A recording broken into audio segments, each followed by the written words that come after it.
Bismillahirrahmanirrahim. Assalamu alaikum warahmatullahi wabarakatuh. This is Mohammad Sharif, your course instructor for object-oriented programming in Java. And today we are going to have our lecture 25 for our online classes. And we are going to continue our topic arrays in Java, and this is part 3. तो array को हमने basically काफ़ी हद तक discuss किया। Array के basic चीज़ों को डिस्कस करने के बाद हम कुछ किसी हद तक एडवांस चीज़ों को डिस्कस करेंगे एरे में। और इस लेक्चर के बाद भी काफ़ी ऐसी चीज़ें हैं जिनको आपने पढ़ना और समझना होगा। तो इस वक्त हम जो डिस्कस करने जा रहे हैं कि हम किसी एरे को मेथड में कैसे पास करेंगे। जैसे कोई मेथड है, उसके आर्गुमेंट हम कोई प्रिमिटिव डेटा टाइप पास करते रहे। अब अगर एरे को पास करेंगे तो क्या ये पॉसिबल है? अगर है तो कैसे? तो it is possible to pass an array in a method. तो आपके पास ये फॉर एग्जांपल एक मेथड है कि जिसका नाम है print array. This is a method having the name print array, और ये स्टैटिक है, तो ये किसी ऑब्जेक्ट बनाने की आपको कोई ज़रूरत नहीं पड़ेगी, आप डायरेक्टली इसको इस्तेमाल कर सकते हैं। इसमें हम जो आर्गुमेंट पास करें वो इंटीजर टाइप के एक एरे है। और इस मेथड में की जो डेफिनेशन है वो ये कि हम एक एरे इसमें पास करते हैं और एक फॉर लूप चला के उस एरे के तमाम एलिमेंट को प्रिंट करते हैं या डिस्प्ले करते हैं। फॉर एग्जांपल फॉर लूप में आई, इंटीजर आई एक लोकल वेरिएबल है, i is less than array dot length. अब ये एरे कौन सी लेंथ एरे होगी? जो एरे आप यहाँ पे पास करेंगे आई प्लस प्लस, तो आप system dot print L an array I array I plus और कुछ यहाँ पे स्पेस है, तो आप प्रिंट करेंगे जो एरे तो वो एलिमेंट जिसका इंडेक्स आई होगा। आई इनिशियली 0 है, तो आप 0 से जाएंगे कहाँ तक? जो एरे लेंथ से कम तक। ये एरे लेंथ से आई की वैल्यू ने कम होना है, अगर एरे लेंथ के बराबर है उससे ग्रेटर हो तो ये जो कंडीशन है उसने फॉल्स होना है। तो एरे की लेंथ अगर 4 है, आप 0 से 3 तक जाएंगे फॉर एग्जाम्पल। तो you can invoke it by passing an array, यानी किसी मेथड को आप इन्वोक कर सकते हैं, इसमें एक आर्गुमेंट में एक एरे पास कर सकते हैं। अच्छा, एरे जैसे हमने यहाँ पे देखा इस तरह भी पास कर सकते हैं, और आप एरे इस तरह भी पास कर सकते हैं कि पूरे एरे के जो वैल्यू एलिमेंट वगैरह सब चीज़ें यहाँ पे आप दे दें। ठीक है जी। तो इसकी एग्जांपल हम देखते हैं।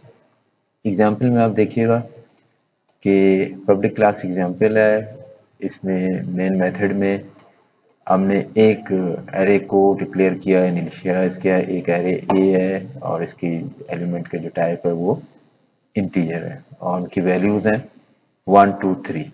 उसके बाद ऐड एरे को मैंने कॉल किया, ऐड एरे मेथड को मैंने कॉल किया। ऐड एरे मेथड में हम क्या करेंगे वो हम यहाँ पे आके देखते हैं। तो ऐड, ठीक है जी, ऐड में जो मेथड है वो उसमें एक एरे को हम पास कर रहे हैं। एरे को पास करने के बाद हम करते क्या कि जो जिस एरे को यहाँ पास करते हैं, फॉर एग्जांपल यहाँ पे एरे ए को मैंने पास किया, तो एरे ए के जो एलिमेंट होंगे वो यहाँ पे आएंगे कि इस फॉर लूप में हम एरे ए के एलिमेंट को मॉडिफाई कर रहे हैं। किस तरह मॉडिफाई कर रहे हैं कि लूप चला रहे हैं ए से लेकर ए की लेंथ से कम तक, और ए आई यानी जीरो इंडेक्स, इनिशियली ए आई की वैल्यू 0 होगी, तो ए आई में हम ऐड कर रहे हैं 4। तो उसके बाद ए के इंडेक्स 1 में हम ऐड कर रहे हैं 4, यानी ए का जो 0 इंडेक्स में जो वैल्यू है वो 1 है। 1 में आप 4 ऐड करेंगे तो इट विल बिकम 5, फिर 2 में आप 4 ऐड करेंगे 6, 3 में 4 ऐड करेंगे 7। तो आप एरे ए को मॉडिफाई कर रहे हैं। अच्छा, अब आपके जहन में ये बात होगी कि हम मॉडिफाई तो यहाँ पे कर रहे हैं, इस स्कोप में कर रहे हैं, तो क्या इसका असर यहाँ पे आएगा? बिल्कुल आएगा, क्योंकि हमारे पास जो एरे को हमने जो डिक्लेयर इनिशियलाइज किया वो उसका स्कोप तो ये है, और ये जो इनसाइड लूप है वो उसके स्कोप के अंदर है, तो इसकी चेंज का असर यहाँ पे आपको नजर आएगा। तो एरे जो ए एरे को आपने मॉडिफाई किया, उसके बाद मॉडिफाई करने आपने जब ए ऐड मेथड को कॉल किया तो एरे के तमाम एलिमेंट में 4 का इजाफा किया। फिर नेक्स्ट लाइन पे आप आए और फॉर ईच लूप को चला के तमाम एलिमेंट को आपने प्रिंट किया, जैसे हमने इससे पहली क्लासेस में इसको डिस्कस किया। तो we are creating and initialising an array of size 3 size कैसे कि 1 2 3 एलिमेंट है। और उसके बाद हम किस मेथड को, ऐड मेथड को कॉल कर रहे हैं। फिर मेथड की कंप्लीट डेफिनेशन यहाँ पे है। अब इस मेथड में एक एरे को हम पास करें। यहाँ पे जो हमारा मेन मकसद है समझने का वो किसी भी मेथड में एरे को पास करना, ठीक है। और उसके बाद जब पास करने के बाद हम उसी तरह नॉर्मल वे में इसको इस्तेमाल करेंगे जैसे हम एक नॉर्मल वे में एरे को इस्तेमाल करते हैं। और स्कोप के लिहाज से अब एरे को मैंने मॉडिफाई किया तो उसका असर यहाँ पे आपको नजर आएगा। अब देखें ना, आउटपुट इज 5 4 5 6 7। आप इस एरे को ही तो आउट प्रिंट कर रहे हैं। एरे इनिशियली 1 2 3 है, अब आपने तमाम एलिमेंट में 4 का इजाफा किया, 4 4 का, तो इट विल बिकम 5 6 7।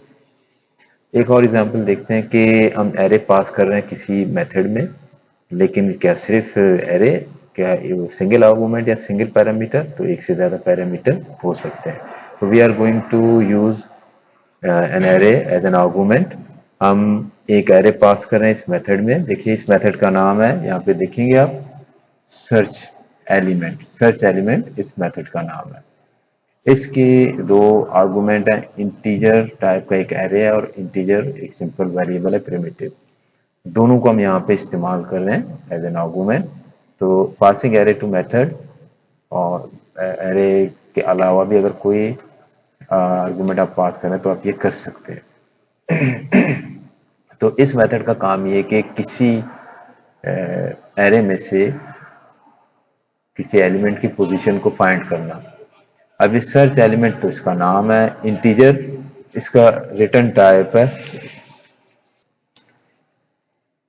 अब यहाँ पे किसी एलिमेंट को आपने सर्च करना है और उसके पोजीशन को रिटर्न करना है। देखिए हमने एक इंटीजर लिया POS यानी पोजीशन, और इसको इनिशियलाइज किया -1 से। फिर हम एक लूप चला रहे हैं, फॉर लूप में हम उस एरे के तमाम एलिमेंट से गो थ्रू कर रहे हैं। एरे जिसकी यहाँ पे देखे ना नाम क्या, ARR है एरे, तो एरे डॉट लेंथ 0 से एरे डॉट लेंथ के कम तक i++।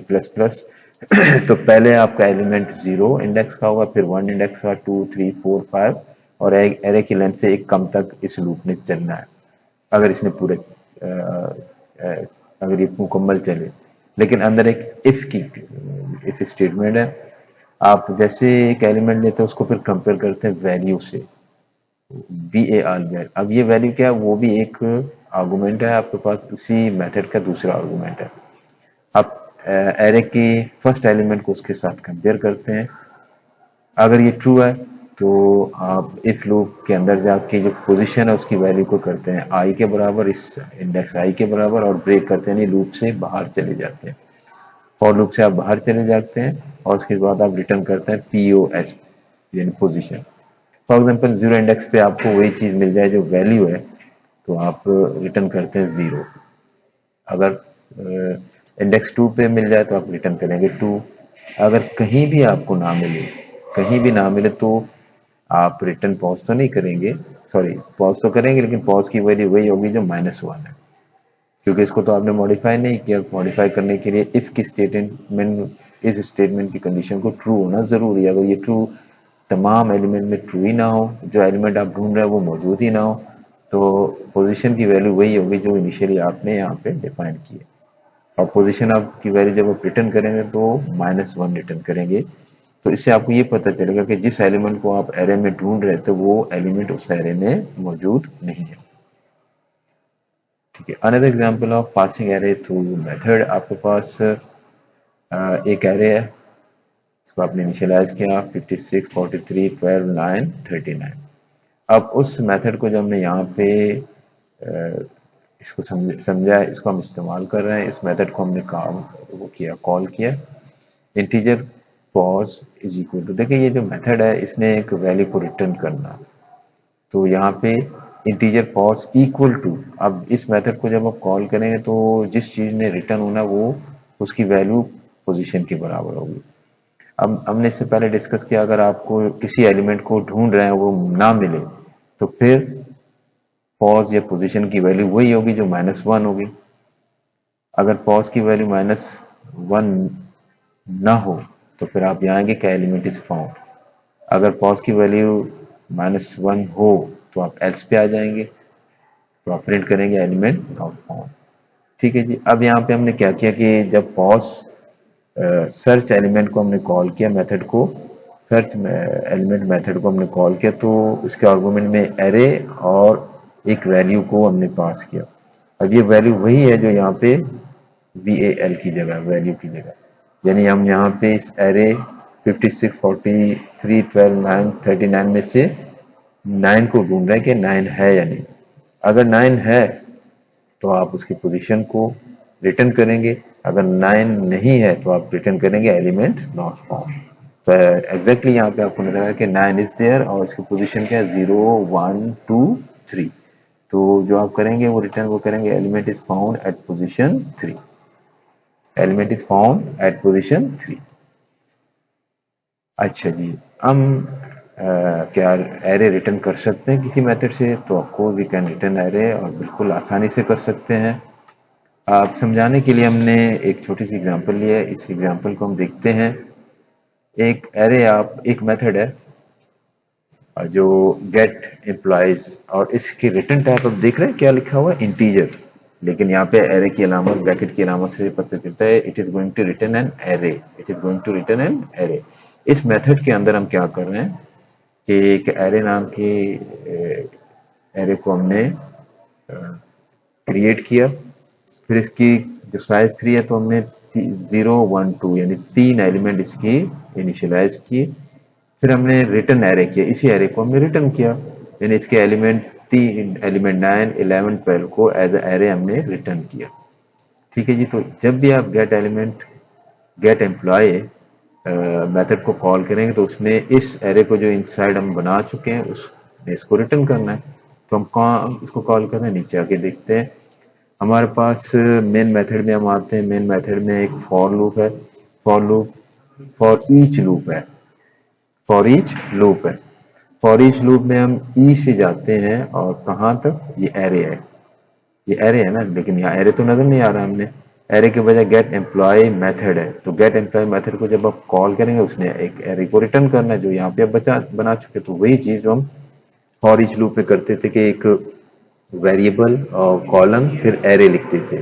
तो गेट एम्प्लॉय ने एरे को रिटर्न करना है, गेट एम्प्लॉय ने एरे को रिटर्न करना है, और उसके बाद फॉर ईच लूप ने या इनहांस फॉर लूप ने अपना काम वैसे ही करना है जैसे हम करते हैं कि 1 बाय 1 तमाम एलिमेंट से गो थ्रू करना है, और फॉर लूप के लिहाज से इंटरनल आपने जो कुछ भी किया होगा तो उसने उसको परफॉर्म करना है।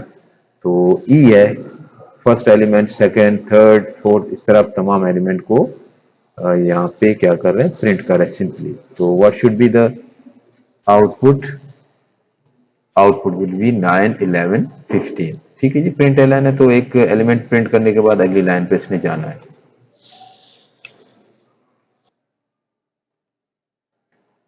Some useful array algorithm and operation. अब एरे से रिलेटेड काफ़ी ऐसी चीज़ें हैं जिनकी हमें ज़रूरत पड़ती है, हम उनको इस्तेमाल करते हैं। आपको याद है हमने डिस्कस किया था एरे क्लास को। तो एरे क्लास की मुख्तलिफ एट्रीब्यूट्स हैं, या किसी एरे के एट्रीब्यूट भी आप इस्तेमाल कर सकते हैं। इसके अलावा एरे क्लास की मेथड भी आप इस्तेमाल कर सकते हैं। तो एरे क्लास को आपने इंपोर्ट करना होगा अपने प्रोग्राम में, और इसके मेथड आप इस्तेमाल कर सकते हैं। अब फॉर एग्जांपल हमारे पास अगर हम कंपेयर करना चाहते हैं दो एरेज को, तो आप यूं एग्जांपल के लिहाज से हम समझाने की कोशिश करेंगे कि हमारे पास एक फर्स्ट एरे है जो कि 5, 10, 15, 20, 25, और सेकंड एरे वो भी सेम है 5, 10, 15, 20, 25। दोनों एरे के एलिमेंट, साइज वगैरह सब चीजें सेम है। अब हम कंपेयर करेंगे, जैसे दो एलिमेंट प्रिमिटिव टाइप को आप कंपेयर करते हैं तो आप लिखते हैं कि ए और इज इक्वल टू या डबल इक्वल टू साइन और बी। अगर दोनों सेम है तो ट्रू, अदरवाइज फॉल्स। अगर आप इस तरह करेंगे तो आपने दो एरे को कंपेयर किया, दो एरो को कंपेयर किया, लेकिन इस तरह करना एक मिस्टेक है। ठीक है जी, इस तरह करना एक मिस्टेक है। ठीक है। एरे और प्रिमिटिव टाइप में जरा सा फर्क है, और एक बहुत बड़ा फर्क है, जरा नहीं बल्कि एक बड़ा फर्क है। एरे में आप मेमोरी, जहां पे एलिमेंट है उसके मेमोरी के एड्रेस को पॉइंट करते हैं। ठीक है जी। अब ये एक अलग एरे है, ये एक अलग एरे, हालांकि कंटेंट दोनों के सेम है, कंटेंट दोनों के सेम है, लेकिन जो एड्रेस है वो अलग अलग, यानी चीजें अलग अलग जगह पे रखी है। आप यूं समझे दो अलग कमरों पे चीजें रखी हुई। और यहाँ पे जब आप जो कमरे करते हैं वो आप ऐसे उन कमरों के रूम नंबर को, आप जैसे वो एड्रेस होता है ना, रूम नंबर 1 रूम नंबर 2, अब रूम नंबर एक 1 है, रूम नंबर एक 2 है, तो दो अलग नंबर हो गए, तो वो तो सेम नहीं हुए। ठीक है जी। हालांकि इनसाइड में आपने हो सकता है 5 किताबें सेम टाइप की रखी हुई दोनों में, आप उन 5 किताबों को कंपेयर करना चाहते हैं कि कमरे में ये 5 किताबें हैं, उस कमरे में 5 किताबें हैं। हालांकि दोनों कमरों में सेम सेम 5 किताबें हैं, देखा जाए तो सेम है। लेकिन जहां पे आपने रखा है, आप उस इस स्टेटमेंट में उस लोकेशन को कंपेयर करते हैं। इनसाइड क्या चीज है उसको कंपेयर नहीं करते। तो आप नहीं समझ रहे हो तो कि आप इनसाइड के कंटेंट को कंपेयर कर रहे हैं, ऐसा नहीं है। आप उनकी जगहों को, जहाँ पे वो चीजें रखी हुई हैं, उनको कंपेयर करते हैं। आप चीजें अलग अलग जगह पर रखिए, तो अलग अलग जगह का मतलब है दोनों सेम नहीं है। तो आपका यहाँ पे जो इसने क्या रिटर्न देना है, फॉल्स। फॉल्स का मतलब क्या है कि ये आप the arrays are not the same. ठीक है, लेकिन टेक्निकली दे आर सेम। तो हम ये काम इस तरह नहीं करते हैं, बल्कि हम ये काम करने के लिए जो एरे क्लास है उसके मेथड को इस्तेमाल करते हैं, और ये बने बनाए मेथड है। इनके लिए आपने सिर्फ क्या करना है कि एरे क्लास को इंपोर्ट करना है, जैसे आपको यहाँ नजर आ रहा है ना, Java dot utility dot arrays, आपने इसको इंपोर्ट किया, बस आपका काम हो गया। अब आपने क्या करना है, एरेज डॉट इक्वल, अब एरे क्लास के इक्वल्स मेथड को आपने इस्तेमाल करना है, नजर आ रहा है आपको, एरेज डॉट इक्वल। अब इनसाइड इसकी इंप्लीमेंटेशन है जावा में, ये सारी चीजें हैं, आपको परेशान होने की कोई जरूरत नहीं। इसके दो आर्गुमेंट आप देंगे, एरे 1 एरे 2, दो एरे हैं। अब एरे 1 और एरे 2 को हमने यहाँ पे डिफाइन कर लिया। दोनों आप देख रहे हैं कि नाम के अलावा बाकी कंटेंट वाइज बिल्कुल सेम है, कंटेंट वाइज बिल्कुल सेम है। तो इस अंदाज से जब आप इनको कंपेयर करेंगे तो फिर यहाँ पे इफ के अंदर की कंडीशन में ट्रू हो जाना है, एरेज आर सेम। ठीक है जी। तो आपको जो आउटपुट क्या होना चाहिए, एरेज आर सेम या एरेज आर इक्वल, या सेम लिखा है इक्वल। तो ये टाइपिंग मिस्टेक है, इसमें कोई और मसला नहीं है। अब आते हैं हम स्ट्रिंग एरेज की तरफ। स्ट्रिंग बेसिकली है क्या चीज, the collection of alphabet is called string. जैसे ये हमारे पास ए एल पी एच, तो ए अलग से इसको कैरेक्टर कहते हैं, एल को कैरेक्टर कहते हैं, पी को कैरेक्टर, इनको मिला दे तो वो स्ट्रिंग। ठीक है जी। तो कलेक्शन ऑफ अल्फाबेट या कलेक्शन ऑफ कैरेक्टर ज्यादा बेहतर है वो कहना, is called string. For example आपके पास लंदन है, ये LONDON, LONDON, इनके कलेक्शन है। ठीक है जी। तो अलग अलग अल्फाबेटिक कैरेक्टर के कलेक्शन, इनको मिला दें, it will make an string. अब स्ट्रिंग एरे को हम इस्तेमाल करना चाहते हैं। अच्छा जी, अब इसको हम एग्जांपल समझते हैं कि अगर हमें नाम स्टोर करना है, जैसे यूएसए के 50 स्टेट हैं, या किसी मुल्क के 200 400 500 1000 शहर हैं, या वगैरह वगैरह, तो उनको हम, चूंकि वो स्ट्रिंग है, नाम है, लेकिन कलेक्शन ऑफ अल्फाबेट है या कैरेक्टर है, उनको हम स्टोर करेंगे। तो 200 शहर हैं, 200 शहर के लिए आप स्ट्रिंग टाइप के अलग अलग आपने वेरिएबल डिफाइन करने और सबको स्टोर कर देना है। तो इससे बेहतर नहीं है कि हम एक, इससे ज्यादा बेहतर और अच्छे अंदाज में अगर शहर हैं उनको शहर नाम के, सिटी नाम के स्ट्रिंग एरे में स्टोर करें, अगर मुल्क हैं या वगैरह वगैरह उस रिस्पेक्टिव नाम के स्ट्रिंग एरे में स्टोर करें, तो हम कर सकते हैं। अच्छा, सी में भी आप ये चीजें कर चुके हैं। यहाँ पे एक एरे है और इसके एलिमेंट का टाइप क्या है, कैरेक्टर, और इसको हमने क्रिएट किया, इसका साइज 4 है। तो 0 इंडेक्स, 1 इंडेक्स, 2 और 3 इंडेक्स पे वैल्यू को हमने असाइन किया और उनके या इनको इनिशियलाइज किया। क्योंकि ये कैरेक्टर है तो एक एक कैरेक्टर में स्टोर होना है, और इसकी सिंटेक्स ही आपके पास कि आप सिंगल कॉमा ओपनिंग और क्लोजिंग इसमें इस्तेमाल करते हैं। अच्छा जी, अगर मैं इसको प्रिंट करता हूँ, एरे के 0 इंडेक्स, 1 इंडेक्स, 2 और 3 इंडेक्स को प्रिंट करूंगा साथ साथ, तो JAVA जावा लिखा हुआ नजर आएगा। लेकिन जो कैरेक्टर है, हमें तो स्ट्रिंग से काम करना है। String is collection of character और अल्फाबेट्स। तो इससे बेहतर है कि हम कुछ इस तरह काम करें। ये आइएगा, ये स्लाइडें आप अगर रोक के पढ़ना चाहें तो आप रोक के पढ़ सकते हैं, कोई इतना इशू नहीं है, आप पढ़ लीजिए। लेकिन टाइम की कमी की वजह से मैं अपने मेन जो टारगेट है जिसको मैं डिस्कस करना चाह रहा हूँ वहाँ पे आ रहा हूँ। तो आपके लिए मैंने थोड़ा सा इनको पॉज भी कर दिया, बुक भी आपके पास अवेलेबल है, वहाँ भी आप देख सकते हैं। अच्छा जी, स्ट्रिंग एरेज। ठीक है, कैरेक्टर एरे को तो हमने देख लिया। अब स्ट्रिंग एरे में जो आपके पास टाइप है, एरे का टाइप वो स्ट्रिंग है। Just is this difference. बाकी ब्रैकेट आप इस तरह करेंगे और जो एरे का नाम है वो ऐसे ही लिखेंगे। जैसे हमने स्ट्रिंग नेम पहले हमने यहाँ पे क्रिएट किया, और स्ट्रिंग नेम, ये जो स्ट्रिंग नेम नामी एरे है उसको हमने यहाँ पे इनिशियलाइज किया, न्यू स्ट्रिंग स्ट्रिंग। अब यहाँ पे इसका साइज भी डिफाइन होगा कि हमारे पास ये एक एरे है जिसका एक ही एलिमेंट है। ठीक है जी, तो यही चीज आपको यहाँ पे नजर आ रही है, स्ट्रिंग फर्स्ट नेम, और first name is equal to new string Adil. अच्छा, इसी दो लाइन के कोड को हम एक लाइन में लिख सकते हैं, बिल्कुल लिख सकते हैं। आप इस तरह करेंगे और ज्यादा बेहतर है कि स्ट्रिंग आपने टाइप बता दिए और एरे है, नाम एरे का ये बता दिया, फिर इसको आपने क्रिएट किया, इनिशियलाइज किया, और यहाँ पे आदिल या जो भी आप करना चाहें आपने लिख दिया। तो एक ही एलिमेंट है इस वक्त यहाँ इसमें। We can also create and use arrays that contain string। ठीक है जी। अब एक एरे जिसमें एक से ज्यादा स्ट्रिंग है, देखिए आप यहाँ पे आपको नजर आ रहा है कि हम इसके साइज को डिफाइन, यहाँ हमने साइज की जब इसको इनिशियलाइज किया तो ऑटोमेटिकली साइज भी डिफाइन कर लिया। पहले हम यहाँ पे साइज डिफाइन कर रहे हैं। स्ट्रिंग एरे, नाम उसका है लिस्ट एरे, और न्यू स्ट्रिंग 4, इसे क्या पता चला इसका साइज 4 है, तो इसका इंडेक्स 0 1 2 3 तक होगा। तो अब साइज 3 भी हो सकता है, 4 भी हो सकता है, और इस तरह। अब यहाँ पे अगर साइज 4 है तो आप 4 एलिमेंट लेंगे, index 0, index 1, index 2, index 3। Size 3 है, जैसे यहाँ पे देखिए हमने साइज डिफाइन तो नहीं किया, लेकिन यहाँ पे सिंटेक्स से ऑटोमेटिकली इसका साइज भी डिफाइन हो गया। के स्ट्रिंग है, उसका नाम नेम्स है, और इसके 3 स्ट्रिंग है तो उसका साइज भी 3 है। इंडेक्स 0 पे आदिल है, इंडेक्स 1 पे अजीज है, और इंडेक्स 2 पे काशिफ है। तो स्ट्रिंग अरेज क्रिएशन है, इनिशियलाइजेशन, क्रिएट भी किया और इनिशियलाइज। देखिए ये क्रिएट हमने किया और साथ साथ इनिशियलाइज भी किया, यानी वैल्यू को असाइन कर लिया। अच्छा जी, तो अब जरा इसको देखते हैं कि हर एलिमेंट का एक एड्रेस है। ये स्ट्रिंग है जिसका नाम नेम 0 है, फिर कोई एड्रेस है, नेम 1 इंडेक्स 1 एक अलग एड्रेस, नेम 2 एक अलग एड्रेस।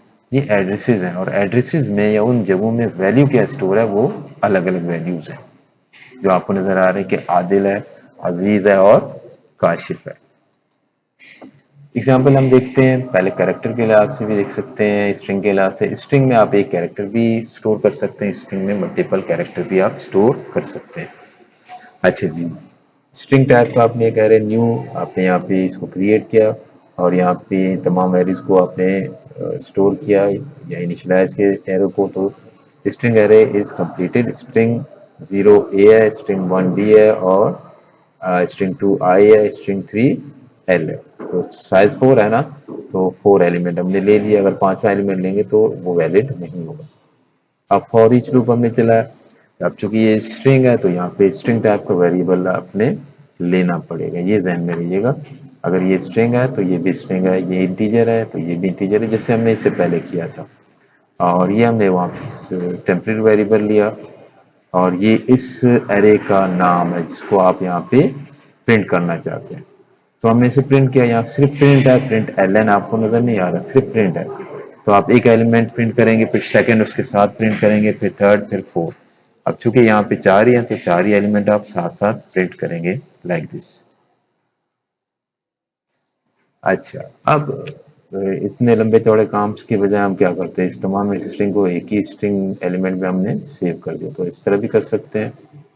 अब चूंकि इसमें एक ही एलिमेंट है तो जाहिर बात है वही एलिमेंट आप यहाँ पे प्रिंट कर देंगे। ठीक है जी, प्रिंट एलन लिखते हैं या सिर्फ प्रिंट लिखते हैं कोई फर्क इसमें नहीं है। आपका पास एक ही एलिमेंट है तो उसने प्रिंट होना है। अगर एक से ज्यादा एलिमेंट होते तो अगले एलिमेंट ने नेक्स्ट लाइन पे प्रिंट होना था। तो आप जरा इसको मॉडिफाई कीजिएगा प्रोग्रामिंग में। यहाँ पे आदिल फिर कॉमा अलग अलग नाम आप लिखिएगा, 3 4 5 या जितने स्ट्रिंग जो वैल्यूज हैं वो लिख दीजिएगा, और फिर इस प्रोग्राम को आप रन कीजिएगा तो आपको पता चल जाएगा कि तमाम जो स्ट्रिंग है वो लाइन बाय लाइन उन्होंने प्रिंट करना है, पहली लाइन, दूसरी लाइन, तीसरी और चौथी तरह। Declare and initialised string array. ठीक है जी, ये यही चीज है जो हम यहाँ पे कर रहे थे। तो बजाय कि अलग अलग हम वैल्यू लेते स्ट्रिंग में, हमें फैसिलिटी है तो हम स्ट्रिंग का एक कलेक्शन ऑफ करेक्टर ले सकते हैं, तो हम एक ही लोकेशन में तमाम वेरिएबल को सेव कर सकते हैं। अब हम मल्टी डायमेंशन एरे की बात करते हैं। इससे पहले हमने जो एरेज लिए हैं वो डायमेंशन है, वो सिंगल डायमेंशन है, सिंगल डायमेंशन है, वन डायमेंशन। तो मल्टी डायमेंशन में 2 dimension, 3 dimension and dimension arrays हैं, और एरेज को हम एग्जांपल से समझने की कोशिश करते हैं। फॉर एग्जांपल हमारे पास एक 2 डायमेंशन एरे है, तो 2 डायमेंशन एरेज में 2 रॉज हैं। अब कॉलम कितने हो सकते हैं, वो देखते हैं आप। ठीक है जी, तो एक रॉ कुछ रॉज होंगी, 2 रॉ या 3 रॉ, 4 रॉ, जितने चाहे रॉ हो सकते हैं। इसमें ये नहीं कि 2 डायमेंशन तो 2 रॉज है, और कॉलम भी उतने हो सकते हैं, रॉज एंड कॉलम्स। ठीक है जी, तो एक डायमेंशन रॉ है और एक डायमेंशन कॉलम है। ठीक है, अब जो एरे है उसका नाम होगा, और इसके जितने डायमेंशन हो वो डायमेंशन हम बात करेंगे। मैट्रिसेस में जब आगे हम डिस्कस करें, वो ऑलरेडी आप कर चुके हैं। अब देखिए ये रॉ है ना, ये फर्स्ट रॉ और सेकंड रॉ है, ये पहले और ये दूसरी रॉ। तो पहले जो ब्रैकेट है इसमें हम नंबर ऑफ रॉ बताते हैं। देखिए इसमें यहाँ पे फर्स्ट ब्रैकेट में 0 आपको नजर आ रहा है, 0 नजर आ रहा है, 0। तो रॉ जो हम शुरू करते हैं यहाँ पे raw 0, raw 1, raw 2। First raw को रॉ 0 का नाम देते हैं, सेकंड रॉ को रॉ 1 का, और इस तरह। तो ये यहाँ पे 0 से क्या पता चल रहा है कि ये फर्स्ट या 0th रॉ है। ठीक है जी, तो और जो सेकंड ब्रैकेट है इसमें कॉलम का हम बताते हैं, कॉलम की इंफॉर्मेशन होती है, और कॉलम यहाँ इस तरह चेंज होते हैं कि फर्स्ट, सेकंड, थर्ड, फोर्थ। और कॉलम भी यहाँ हम 0 से ही स्टार्ट करते हैं, तो 0। तो देखिए ये सेम कॉलम है तो यहाँ पर भी 0 नजर आ रहा है, यहाँ पर भी 0। ये सेम कॉलम है तो यहाँ 1 और यहाँ पर भी 1। ये सेम कॉलम है, यहाँ 2, यहाँ पर भी 2, और इस तरह ये चीज है। तो ये आपके पास रॉ इंडेक्स है, ये कॉलम इंडेक्स है, और यहाँ पे एरे का नाम है। तो तमाम एलिमेंट हम इस तरह जितने चाहे एलिमेंट आप डिफाइन कर सकते हैं एरे साइज के लिहाज से। इसका सिंटैक्स मुख्तलिफ अंदाज से हम इसको लिख सकते हैं, इस्तेमाल करते हैं और कर सकते हैं कि आप डेटा टाइप मतलब जो एरे के एलिमेंट है वो किस टाइप के है वो लिखेंगे। 2 आप ब्रैकेट बना देंगे, चाहे पहले बना दें या उससे अटके बना दें, या बिल्कुल आखिर में बना दें, या एक ब्रैकेट पहले बना दें या बाद में बना दें, कोई इशू नहीं है। ठीक है जी, और ये आपके पास जो नाम है एरे रेफरेंस वेरिएबल, जो भी नाम है आपने नाम रखा। एग्जाम्पल से इसको देखते हैं तो ज्यादा बेहतर है। जैसे हमारे पास एक 2 डायमेंशन है, देखिए मल्टी डायमेंशन में 2 डायमेंशन, 3 वगैरह तमाम डायमेंशन आते हैं। 2 डायमेंशन एरे है तो ब्रैकेट को मैंने साथ साथ रखा। डेटा टाइप यानी इसमें जो ये ज़हन में रहे कि तमाम जो हमारे पास एलिमेंट है वो सेम डेटा टाइप के होंगे। ये इंटीजर है तो तमाम इंटीजर है, फ्लोट है वगैरह वगैरह तमाम। अब यहाँ हमने इसको क्रिएट किया तो न्यू इंटीजर 3 लिखा और 3, यानी इसमें हमने बता दें कि 3 रॉज हैं और 3 कॉलम है, 3 रॉज और 3 कॉलम है। ठीक है, अगर सिर्फ 1 डायमेंशन है तो हम एक ब्रैकेट करते हैं और उसमें नंबर ऑफ एलिमेंट बता देते हैं कि कितने एलिमेंट है, मैंने सिर्फ यही बताते हैं। उसको एक रॉ समझ लें, एक कॉलम जैसे भी आपको आसानी हो, लेकिन सिर्फ नंबर ऑफ एलिमेंट। लेकिन यहाँ पे पहले में नंबर ऑफ रॉज और तीसरे में नंबर ऑफ कॉलम। अब रॉ 3 है तो इसकी इंडेक्सिंग 0, 1, 2 तक है। कॉलम 3 है तो इसकी इंडेक्सिंग 0, 1, 2 तक है। ठीक है जी, 3 रॉज एंड 3 कॉलम, और इसमें टाइप क्या है, स्ट्रिंग है, तो हमने यहाँ पे स्ट्रिंग लिखा है। 2 ब्रैकेट से पता चला कि 2 डायमेंशन है, एरे का नाम है, और दोनों डायमेंशन को हमने यहाँ बता दिया कि 3 रॉज और 3 कॉलम्स हैं। यहाँ पे आके देखते हैं कि इसको हम इनिशियलाइज कैसे कर रहे हैं। तो हमने एरे को इनिशियलाइज किया कि यहाँ पे या तो हमने डिक्लेयर किया कि एक एरे है, इसके 2 रॉज हैं और 2 इसके 2 कॉलम है। ठीक है जी, अब 2 रॉ और 2 कॉलम है, 2 रॉज और 2 कॉलम। तो इंडेक्सिंग रॉ की होगी 0 से 1 और कॉलम की भी होगी 0 से 1। अब इंडेक्सिंग कैसे करते हैं यहाँ देखते हैं। यहाँ एक थोड़ी सी मिस्टेक आपको नजर आएगी। पहली वाली जो लाइन है इसमें रॉ हम बताते हैं ब्रैकेट में, और दूसरी में कॉलम। तो रॉ 0, फिर रॉ 1, ऐसा होना चाहिए। यहाँ पे मिस्टेक हो गई है। ठीक है जी, हर रॉ में 2 कॉलम है तो कॉलम 0, कॉलम 1, कॉलम 0, कॉलम 1। ठीक है, तो यहाँ पे इस लाइन में मिसिंग हो गई है। इसको इस तरह भी हम कहते हैं कि क्योंकि 2 डायमेंशन है तो दोनों डायमेंशन को हम यहाँ पे बता देते हैं कि एक डायमेंशन ये है और दूसरी डायमेंशन ये। अब इसमें साइज वगैरह सब चीजें आ गई। पहली डायमेंशन और दूसरी डायमेंशन मतलब दो रॉज है। कितनी रॉज है? हम इस तरह करते हैं, ये एक रॉ और ये दूसरी रॉ। अब और रॉ में कितने कॉलम है? जितने एलिमेंट है उतने कॉलम। क्योंकि दो एलिमेंट है तो दो column, two rows two column. ठीक है जी। तो 1,2 यहाँ डॉट लिखा हुआ नजर आ रहा है, डॉट नहीं बल्कि 1,2 है। इसको डॉट ना समझे, ये कॉमा समझे। तो 1,2 this is for one raw, 3,4 this is for another raw. और बीच का हमने कॉमन लगा दिया। पहले रॉ में ये एलिमेंट है, दूसरे रॉ में ये एलिमेंट है। हर रॉ में कॉलम, जितने एलिमेंट है उतने कॉलम होते हैं। अच्छा, इसको हम यहाँ पे कुछ इस तरह भी डिफाइन किया कि integer array 2 3, two rows three column, two rows three column. और इसको इनिशियलाइज भी किया, टू रॉज है। ठीक है जी, टू रॉ, लेकिन हम कहाँ से कहाँ तक एक रॉ को लेंगे और कहाँ से कहाँ तक कॉलम? तो कॉलम 3 है, तो this is start of raw 0। तो रॉ 0 में कितने कॉलम है? 3, यानी 3 एलिमेंट है, 1 2 3। तो रॉ 0 या फर्स्ट रॉ ये है 0 0 0।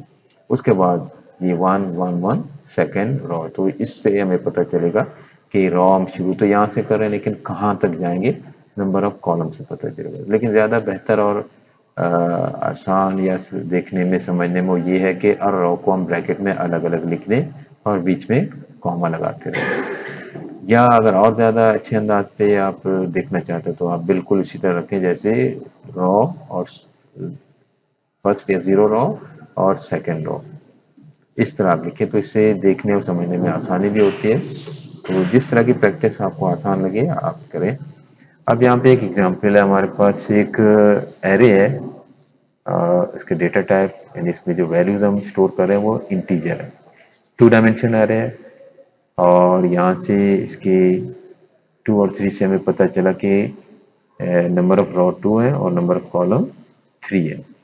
तो इसको कैसे हम इंडेक्सिंग कैसे शो करते हैं, यहाँ पे हम इंडेक्सिंग बता रहे हैं। इस एरे के दो रोज हैं, देखिए एक रो दो रो, और कॉलम 3 है तो 1 2 3, 3 कॉलम है। अब इसके जो एलिमेंट है यानी फर्स्ट रो के फर्स्ट एलिमेंट, फर्स्ट रो के सेकंड एलिमेंट, फर्स्ट रो के थर्ड एलिमेंट, इस तरह सेकंड रो के फर्स्ट सेकंड और थर्ड एलिमेंट की इंडेक्सिंग कैसे करते हैं। तो हमें पता है कि हम रॉ शुरू करते हैं 0 से और फर्स्ट ब्रैकेट में रॉ की इंफॉर्मेशन है। तो चूंकि ये हमारे पास सेम रॉ है तो यहाँ पे आपको 0 नजर आएगा, यहाँ भी 0, यहाँ भी 0, यहाँ भी 0। और ये भी सेम रॉ है, रॉ की इंफॉर्मेशन हम यहाँ लिखते हैं। तो ये रॉ 1 है तो यहाँ भी 1, यहाँ भी 1, यहाँ भी 1। तो सेम रॉ होने की वजह से रॉ की इंफॉर्मेशन तीनों की सेम है। अब कॉलम, ये सेम कॉलम है, 0th कॉलम है। तो देखिए कॉलम की इंफॉर्मेशन में आपको 0 नजर आ रहा है। ये 1th कॉलम है इंडेक्स के लिहाज से, तो 1 1 है, इंडेक्सिंग के लिहाज से 2 2। ठीक है जी। तो यहाँ पे इसकी इंडेक्सिंग आप कैसे करेंगे? 0 0, इसकी इंडेक्सिंग 0 1, इसकी 0 2, इसके 1 0 1 1 और 1 2। तो इस तरह इनिशियलाइजिंग द वैल्यू हमने इनिशियलाइज किया। 2 डायमेंशन आपके पास एरे है, इसके दो रोज हैं 1 2 3। एक रो में यानी यहाँ पे 1 है, यहाँ पे 2 है, यहाँ पे 3, फिर 4 5 6। तो यहाँ पे 4 है, यहाँ पे 5 और यहाँ 6 है। ठीक है जी। 1 जो एलिमेंट इसकी इंडेक्सिंग 0 0 है, 2 यहाँ पे जो लिखा है उसकी इंडेक्सिंग 0 1 है, और 3 0 2, और 6 के 1 2। ठीक है जी। तो hopefully it is clear to you. 2 dimension array में एक चीज का आपने ख्याल रखना है कि अगर आप 2 डायमेंशन कहते हैं तो आपको फर्स्ट डायमेंशन की इंफॉर्मेशन जरूर देने कि फर्स्ट डायमेंशन कितने, नंबर ऑफ रॉ बताना है, कॉलम चाहे बताएं या ना बताएं। कॉलम की तादाद कम ज्यादा हो जाए कोई इशू नहीं है, लेकिन नंबर ऑफ रॉ आप जरूर बताएंगे। आपने ये 2 डायमेंशन की क्या कि भाई यहाँ रॉन्ग लिखा हुआ है, लेकिन रॉन्ग उसका नाम है एरे का, न्यू इंटीजर, लेकिन आपने 2 ब्रैकेट बताया। लेकिन यहाँ इस 2 ब्रैकेट में कुछ फर्स्ट रॉ की इंफॉर्मेशन आपने कुछ नहीं दी है, तो फर्स्ट डायमेंशन की इंफॉर्मेशन देना जरूरी है। ठीक है, this is not okay and this is when you are giving information of first dimension is okay. Definition of matrices, matrices को आपने इंटर में काफी हद तक पढ़ा। आप मैट्रिसेस और 2 डायमेंशन एरे को हम लेके चलेंगे। तो मैट्रिसेस आपको पता है कि आपके पास अरेंजमेंट ऑफ नंबर है, इस तरह के इसके नंबर ऑफ रोज होते हैं, नंबर ऑफ कॉलम होते हैं। तो हमने 2 डायमेंशन एरे को भी इसी तरह समझा, और इंडेक्सिंग के लिहाज से भी यही चीज है। उसमें हम 1 से शुरू करते हैं रॉ को, लेकिन एरे में हम रॉ को 0 से शुरू करते हैं, उसमें कॉलम को 1 से शुरू करते हैं, यहाँ पे 0 से। तो ये मामूली सा एक फर्क है कि डायमेंशन की जो इंडेक्सिंग होती है नॉर्मल मैट्रिक्स में 1 2 3, लेकिन डायमेंशन की इंडेक्सिंग एरेज में वो 0 से शुरू करते हैं हम जावा में। अब अगर एरेज और मैट्रिसेस को हम जरा देखें, तो 2 डायमेंशन एरे इन जावा जरा देखते हैं कि हमारे पास एक 2 डायमेंशन एरे है। ठीक है जी, यहाँ देखिएगा 2 डायमेंशन एरे है, इसके एलिमेंट 1 2 फर्स्ट रॉ है, 3 4 सेकेंड रॉ, फर्स्ट रॉ और सेकेंड रॉ। अब मैं अगर इनको प्रिंट करना चाहता हूँ इन वैल्यूज को, तो कैसे प्रिंट करूंगा? क्योंकि ये 2 डायमेंशन है तो हमें 2 लूप की जरूरत पड़ेगी, आउटर और इनर लूप की, आउटर और इनर लूप की जरूरत पड़ेगी। ठीक है जी, आउटर लूप से आप रॉ की बात करेंगे और इनर लूप से कॉलम की बात करेंगे। आउटर लूप फॉर रॉ और इनर लूप फॉर कॉलम। ठीक है जी, आप जा रहे हैं आई, आपने फॉर लूप चलाए 0 से लेके एरे की लेंथ तक, और आई को आई प्लस प्लस किया। ठीक है जी, उसके बाद आप जे पे आए, जे पे एरे की, देखिए एरे लेंथ का मतलब है array length number of rows, 2 rows हैं तो इसकी लेंथ 2 है, 3 रॉज होंगी इसकी लेंथ 3 है। तो चूंकि आउटर फॉर लूप में हम नंबर ऑफ रॉ की बात करते हैं, तो ये जो लेंथ एट्रीब्यूट है इसके नंबर ऑफ रॉज की वैल्यू इसने रिटर्न करनी है। तो जब इसकी जो लेंथ एट्रीब्यूट क्या चीज है, नंबर ऑफ रॉज है। अब नंबर ऑफ जिस रॉ में आप जाते हैं, जैसे आपके पास आई की वैल्यू 0 तो 0th रॉ है, आई की वैल्यू 1 है तो 1th रॉ है। अब उस रॉ में नंबर ऑफ कॉलम कितने हैं, उस रॉ में नंबर ऑफ कॉलम कितने हैं, तो आपको ये बताना होगा कि आप किस रॉ की तरफ जा रहे हैं। रॉ 0 है, रॉ 1 है, रॉ 2 है। तो इनर जो फॉर लूप में आप यहाँ बताएंगे, इंफॉर्मेशन देंगे आई के, देखें एरे और ब्रैकेट में आई है, this is for raw information. Raw आपके पास 0 है, 1 है, 2 है, उसमें नंबर ऑफ एलिमेंट, यानी एक रॉ में जितने एलिमेंट होते हैं वो आपके कॉलम है, तो उसको हमने डॉट लेंथ कर दिया, इससे आपके पास नंबर ऑफ कॉलम की वैल्यू आ जाती है। अब नंबर ऑफ कॉलम आप 0 से शुरू करते हैं और मैक्सिमम से जो वैल्यू से कम तक जाते हैं, तो इसीलिए यहाँ पे इसमें आए जे एक वेरिएबल लिया, इसको जे प्लस 1 किया। अब आई रॉ के लिए और जे कॉलम के लिए, तो आई जे दोनों की इंफॉर्मेशन होगी, तो आप उस एलिमेंट तक आएंगे जो फर्स्ट एलिमेंट होगा रॉ वाइज, फर्स्ट एलिमेंट, फिर अगले कॉलम में उस रॉ का सेकंड एलिमेंट, फिर अगले कॉलम में उसी रॉ का थर्ड एलिमेंट। जितने एलिमेंट आएंगे उतने जितने नंबर ऑफ रॉज हैं।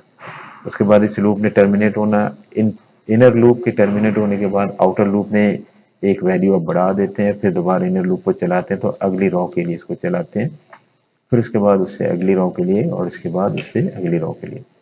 तो नेस्टेड लूप हम इस्तेमाल करते हैं मल्टी डायमेंशन एरेज में।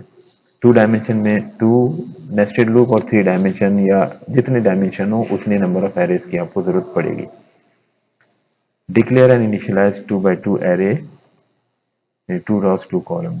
Outer for loop using to display number of rows, display array element. ये मैंने आपको सारी चीजें बता दी कि आप इस लूप की मदद से एलिमेंट, अब चूंकि यहाँ प्रिंट एलन लिखा हुआ तो हर एलिमेंट के बाद एक लाइन आप नीचे शिफ्ट करते जा रहे हैं, तो इसीलिए 1 2 3 4।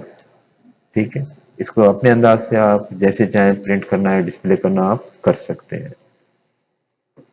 अच्छा, अब same program as previous program with some modification, वही हमारा काम कर रहे हैं, लेकिन ज़रा एक लाइन में लिखने से 2 डायमेंशन का कॉन्सेप्ट यानी देखने की वजह से उसकी समझ नहीं आती। तो अगर हम ये चाहें कि फर्स्ट रॉ 1 2 है तो वो रॉ वाइज आ जाए, सेकेंड रॉ 3 4 है तो वो भी रॉ वाइज आ जाए, तो थोड़ा सा इसको मॉडिफाई हमने यहाँ पे किया, 1 2 ऐसे आ जाए और 3 4 ऐसे आ जाए। कैसे किया करेंगे, तो हम इसी तरह के पहले एलिमेंट 1 को प्रिंट करेंगे, फिर 2 को, फिर 3 को, फिर 4 को। एक रॉ के बाद हम अगली लाइन पे आएंगे, सेम रॉ के हर एलिमेंट के दरमियान कुछ स्पेस देंगे, एक रॉ कंप्लीट हो जाए तो हम अगली लाइन पे आएंगे और सेम रॉ के हर एलिमेंट के दरमियान कुछ स्पेस देंगे। सेम रॉ हम जो प्रिंट करते हैं वो इनर लूप की मदद से, देखें तो इनर लूप में हमने जो एलिमेंट दिया उसके बाद एक स्पेस दे दिया।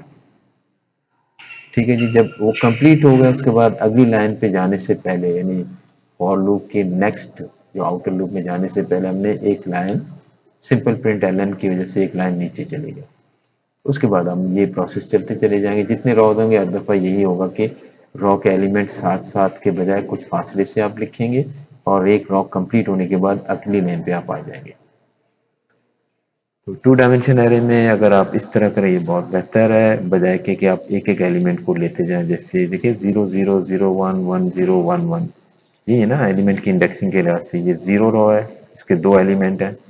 फिर ये 1th रॉ है जिसके 2 एलिमेंट है। 0 कॉलम 1 कॉलम, 0 कॉलम 1 कॉलम। तो ये टू डायमेंशन एरे में और ज़्यादा हमने इसको किया कि आप इस तरह कीजिएगा, ये बेहतर है और ये इसके बराबर है। आपकी जो कोडिंग है वो ज़्यादा कंसाइज है, ज़्यादा कॉम्पैक्ट है। This is the better way. अच्छा जी, नंबर ऑफ रॉज और नंबर ऑफ कॉलम में फ़र्क आ सकता है, ये भी हो सकता है। इसकी एक मिसाल आपके सामने है कि हमारे पास एक टू डायमेंशन एरे है जिसकी 2 रोज है, लेकिन एक रॉ में नंबर ऑफ कॉलम 3 है और एक में नंबर ऑफ कॉलम 1 है। ठीक है ना, नंबर ऑफ कॉलम 3 है, नंबर ऑफ कॉलम 1 है, तो दिस इज पॉसिबल। तो सिंपली आपने प्रिंट किया कि ये के पास एक मेथड है, ठीक है जी, इसका रिटर्न टाइप स्ट्रिंग है, ये टू डायमेंशन है। तो आप लीजिएगा इसको और यहाँ देखिएगा हमने सिस्टम आउट प्रिंट एलन किए 0 0 और 1 0 को, फिर 0 1 और 1 0 को। थोड़ा सा इसमें रुक के आप इसको समझिएगा ताकि आपकी अपनी भी मेंटल प्रैक्टिस हो जाए यहाँ पे इस कोड में हमने क्या किया और बाकी काम हमने क्या किया। ठीक है जी, ये सॉरी ये मेथड नहीं बल्कि एक सिंपल एरेस के नाम है और इसके एलिमेंट है और इस बाकी चीज़ें तो मैंने आपको बता ही दी। तो declare and initialise 2D string array and output is this. यहाँ पे यही चीज़ जो मैं आपको बता रहा हूँ, in this example we can see that salutation is a 2D array but its first row has 3 elements while second row has just 1 element। तो ये भी हो सकता है। अब एरे में काफ़ी और भी इस ये चीज़ें जिनको आपको सीखना पड़ेगा, उसमें आप बुक से कंसल्ट कीजिएगा और नेट से भी कंसल्ट कीजिएगा। टाइम कम होने की वजह से ज़्यादा डिस्कस मैं नहीं कर पाया आपसे, लेकिन कुछ बेसिक आइडियाज़ को मैंने डिस्कस किया ताकि कम से कम स्टार्ट करने के बाद आप आगे जा सकें। तो यहाँ तक इस लेक्चर को एंड करते हैं, इंशाल्लाह नेक्स्ट लेक्चर में हमारी मुलाकात होगी। तब तक के लिए अल्लाह हाफिज़, अस्सलाम वालेकुम व रहमतुल्लाहि व बरकातहू।